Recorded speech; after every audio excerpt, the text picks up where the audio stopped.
gudoomiyaha xisbiga mucaaradka ee u cid ahna murashaxa madaxweynaha xisbigaasi injineer Faysal Cali Waraabe oo soo gaaray gobolka Togdheer ayaa maanta si ballaaran loogu soo dhaweeyay magaalada Burco. Mas'uuliyiinta xisbiga u cid ee gobolka Togdheer oo uu horkacayo gudoomiyaha xisbigaasi ee gobolka Saacad Cabdi Boos iyo dadweyne aad u tiro badan ayaan u kala hadhin soo dhaweynta murashaxa madaxweynaha xisbiga u cid injineer Faysal Cali Waraabe oo loo soo galbiyay dhinaca xarunta uu ku leeyahay magaalada Burco. waxaana ugu horeyn dadweynaha kala hadlay fagaaraha xafiiskaasi mas'uuliyiinta xisbiga mucaaradka وعد قبل كتقدر.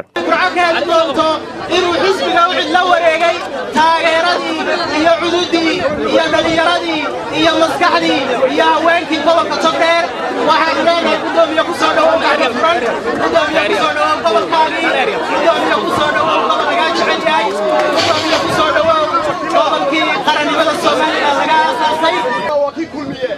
مية شغالة وكي وطني وإسلامي إسلام بدك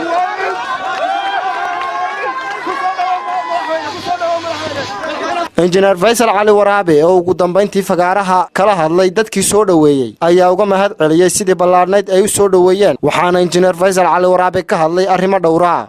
walaalayaal maanta meen bi haysanaa caafimaad bilaash $270 buu inii sheegay inuu intuu isku baadhay ninka adeerko ka buka baalin soo $270 noqoto dawadna way harsantay walaalayaal nin kasta wuxuu samaystay waxaan u samaystay kani uu gaara wuxuu ku qoriyaa jawaan dhan oo dawaa oo meeshiisa ku iyagoo dhoori lagu soo ayaa laga jarjaraa tibiisadooda laga jarjaraa meel allahay meel in maanta haybad ku leeyahay ma jirto walaalayaal dawladdan Soomaaliya waxaan u samaysanay inay meel kasta qof reer Soomaaliya jooga ixtiraam ku helo oo ilaalisa calankaas ilaaliyaan u sameeyo wasaaradda xoolaha xanaanada xoolaha u soo wareejisay burcabaan doonaa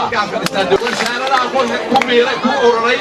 halgeysa waa ka soo qaadna waa sida tabeera waxaan deeyna insha Allah ta'ala booramaanu geeyna walaalayaal tanteedana waxaan geeyna insha Allah ta'ala ergaabanu geeyna takaluka waxaan deeyna saaxil baanu geeyna insha Allah ta'ala wama doonina dhaqaalo meel ku yimaado wataan maanta taajiriintii burcod ma halgeysay joogan oo ergaabna reersiga joogan halgeys xaafada reersiga